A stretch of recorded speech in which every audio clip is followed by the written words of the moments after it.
So I just lost my dogs, 2 of them. I just met and they're gone like that. So we have the other girl still alive. I'm not gonna lie, I'm scared. So how was your day? It was rough for the first day, wasn't it? Respond. Answer when I ask you a question. If you screw up again, you got it? Yeah. The last supervisor isn't around anymore. Yeah. I need you to stick around a little longer than that, gentlemen. Yeah. Hey. Yeah. I didn't. You're so noisy. Do you think you can just say anything you want? Sorry. I don't know if I should have said sorry there or not. Do you think personality can change? Yeah. I think so.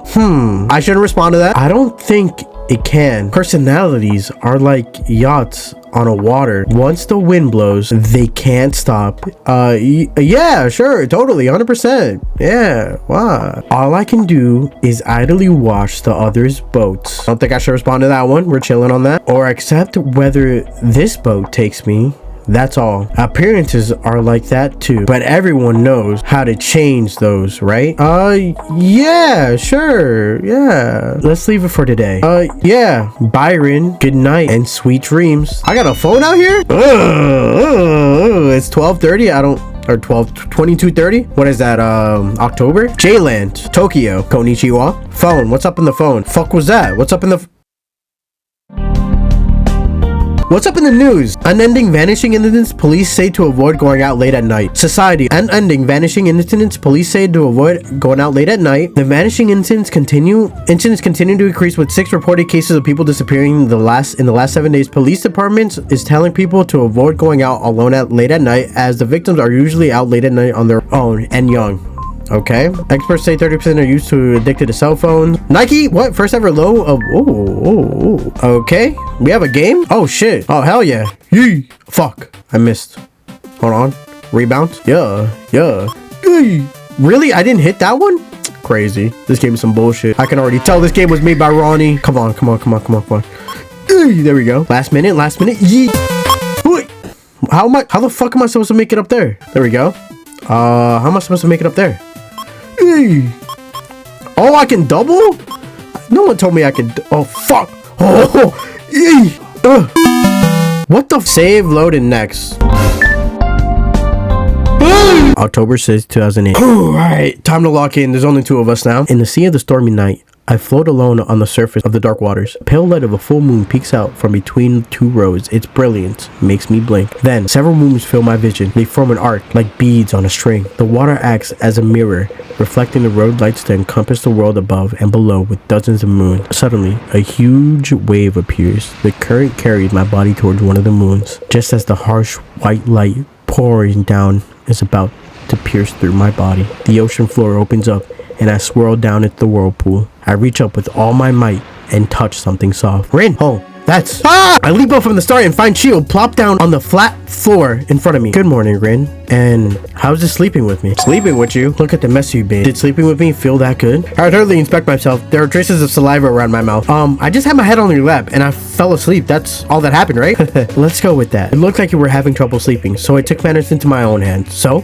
Did you sleep a little better? I guess I slept fine, but I had a strange dream. A strange dream. Stranger than reality? Reality, huh? I find myself at a loss of words. Oh, right. I became the supervisor. Seiko came back, and then Moko and Taki. Mocha had been tossed into Seiko's mouth like a snack. Taki has been crushed between Seiko's fingers. His remains promptly removed by a tissue. I watched their lives end so swiftly from the drawer beneath them. To be honest, I still can't quite believe it. Are the 2 of them really dead? What else would they be? You saw what happened to Taki, and Mocha must be digested by now. There aren't any doctors here to perform an autopsy, let alone any bodies to be autopsied. Chio's tone is incredibly matter-of-fact. How can that be so? I mean, that's just how it is. How can you say that?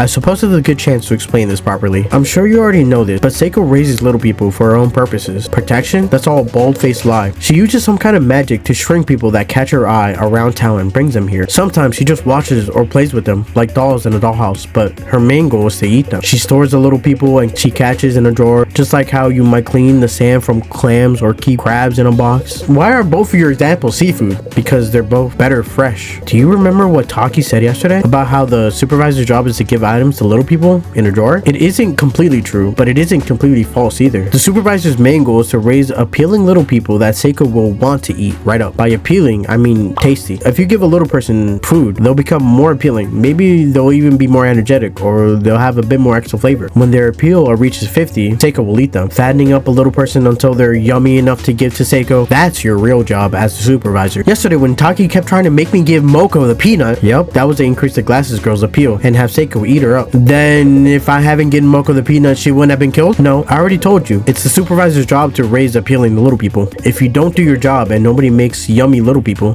Seiko will go mad and she'll kill all of us. She threatened Taki with that before, and I don't think she was lying. Think of it this way. You choose the only method that could save other little peoples without making Seiko angry. Their deaths aren't your fault. They're nobody's fault. You just did the best you could in the situation you were put in. But that's how I got Moko. You have to stop thinking like that. Nobody's to blame for anyone's death in the drawer. But if you can't stop yourself from overthinking, just relax those shoulders and let yourself loose. I'll teach you how to stop thinking about anything at all. What? Whoa, what is she doing? Hey. All right, there are some little newcomers. Why don't you say hi? Huh? Newcomers? Wait, were other people near us this whole time? Yep. Wait, you didn't notice? And here I thought you liked having an audience. Of course not! I pushed Chio's hand away and put some distance between us. I can feel my cheeks growing hot. So we got two people. We got this guy over here, or this girl, my fault. A woman leans on the wall of the drawer with one foot up against it. For some reason, she's glaring in my direction. What? You want something? I guess I don't really want anything. Could you not talk to me then? But we're going to be living here together. I think it'd be better if I introduce myself. Well, you think you're really the boss of some part-timers or something? When you're just a precocious little fuckboy who'll hump anything around here. A precocious little...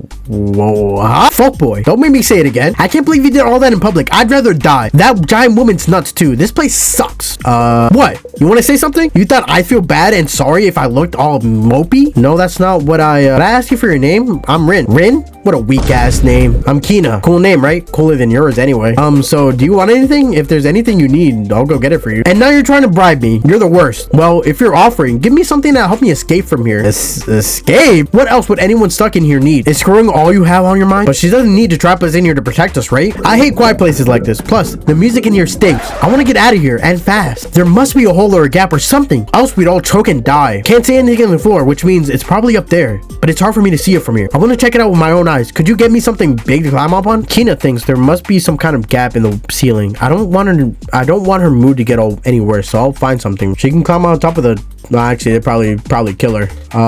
You can try the cup, dog. What do you think about this? The hell am I supposed to do with this? There must be something bigger that they can give me in here. Go take another look around. I guess the fucking iPod. How about this iPod? You can climb using the cable type shit.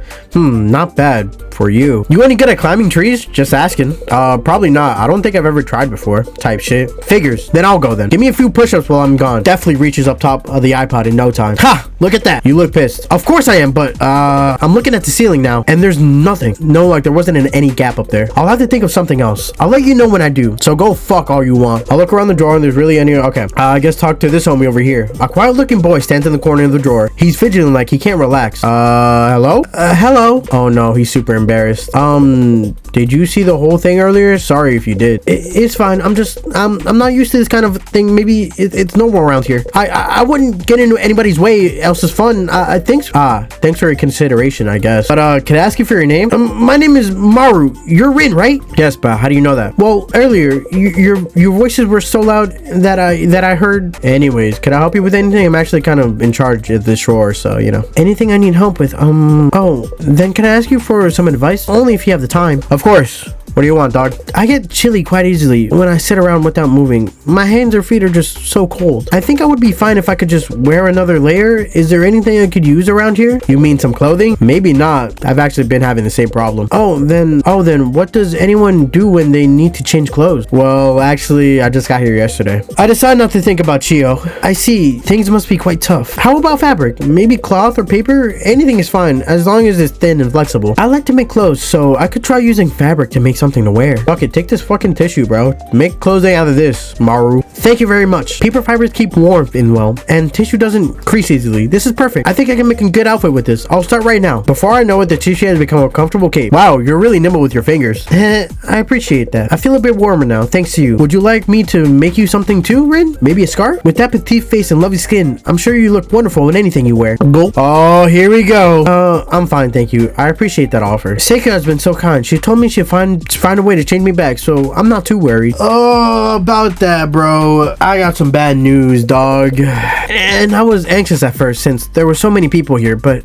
I think things will go well for now, since everyone here seems to get along really well. Well, as long as he's relaxed, I guess. I feel strangely anxious as I leave Maru into his clothes making. I hear a sigh from the near wall that seems to be equal parts relief and dismay. Rin. I turn around in surprise at the voice behind me. As expected, Chiyo stands there with a smile. What's with that serious look? Don't tell me you found somebody else to be your partner. No, but partner? Wait, hold on. Oh, Rin, there's something I haven't told you about. I don't want to tell you here, so can you come over to the wall and we can continue where we left off if you'd like. Go ahead. Maru twists away in embarrassment and I head back to the center of the drawer. So this might be hard, but I need you to tell you about health. Health? Exactly. So some people are more energetic than others, right? And some days you're just more tired than normal. That's all part of health. You remember what I said about Seiko raising us for her own purposes, right? She wants us to be all healthy, but little people whose health drops to 0 or under will pretty much stop moving, like a puppet that's had the strings cut out. And that's no fun for Seiko, right? I guess not. Just keep an eye on everyone's health. Make sure nobody's health drops to 0 or worse, okay? I can see Maru has 15, Kina has 30, Chiyo has 20, I have 15. If it looks like somebody might lose all their health, you'll need to deal with them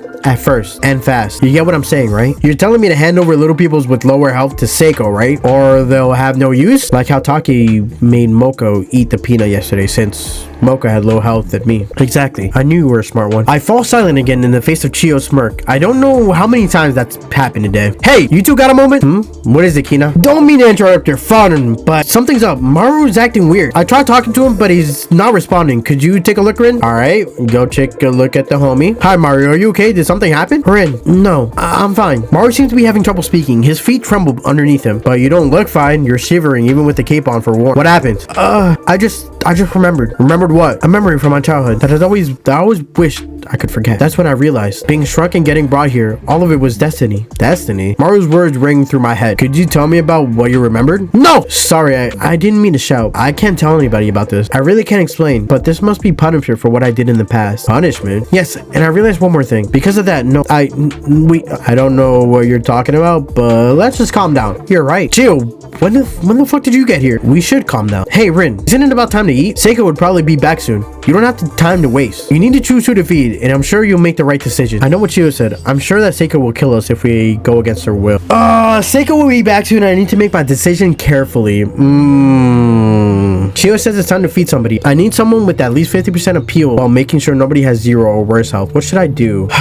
What the fuck can they eat anyways? There's nothing to eat around here. What is this? Milk? Oh, so that would be what? If I give this to Maru, right? It would be what? 45? It wouldn't be enough. No, it would be enough. It would be 55. I don't want to give it to Kina, because Kina, I feel like she's gonna be valuable.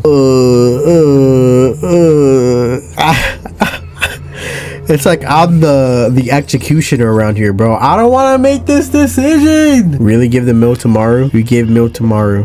Maru, are you thirsty? I brought a drink. What is this? Milk? Yes. There was some milk in the jar. Do you want it? Should I really be the one to drink this? Yes. I'd like you to drink this, Maru, if you can. I can hear my heart thumping. Okay. Maru bends down to the rim of the plate and timidly peers inside. He makes a small nod as if he's drawn up to his resolve.